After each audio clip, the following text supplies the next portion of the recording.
Welcome to the Improve and Have Fun podcast. My name is Paul PVP Perez, and on this episode, I'm going to be talking about my takeaways, 5 takeaways specifically, from Charles Duhigg's book, The Power of Habit. Let's get right into it.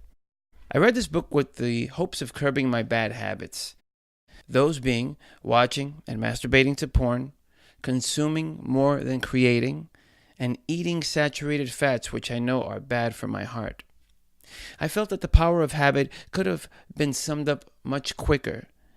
It was padded with stories and case studies. Here are 5 of my takeaways from Charles Duhigg's Power of Habit. The first quote is on page 20. When a habit emerges, the brain stops fully participating in decision making.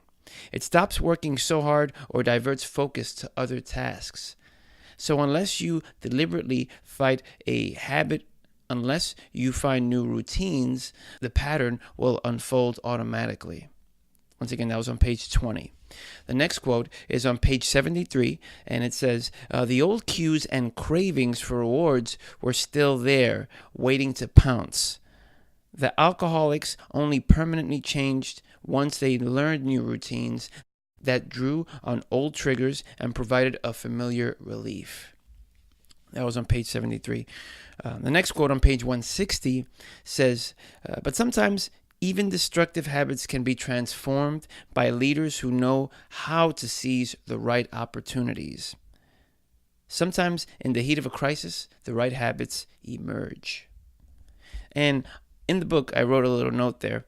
I scribbled a note saying, solutions in problems, and problems are good. I'm a big advocate on failure, rejection, problems.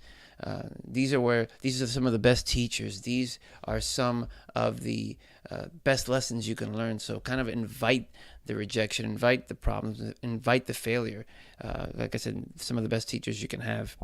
The next quote, the second to last quote, is on page 220, and it says, in general, sociologists say most of us have friends who are like us.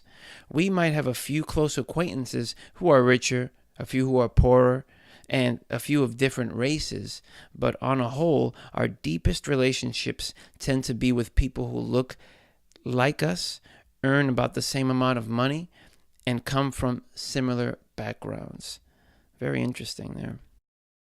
And finally, on page 78, if you identify the cues and rewards, you can change the routine at least most of the time. For some habits, however, there is one other ingredient that's necessary, and that is belief. I came to this book looking for answers. I learned about tools which can help me with my patterns, which I can easily fall into, and sometimes I even negotiate my bad habits, which is terrible. I feel that if I apply what I've learned here, I can make a positive change in my life and stop feeling guilty when I'm indulging those bad habits.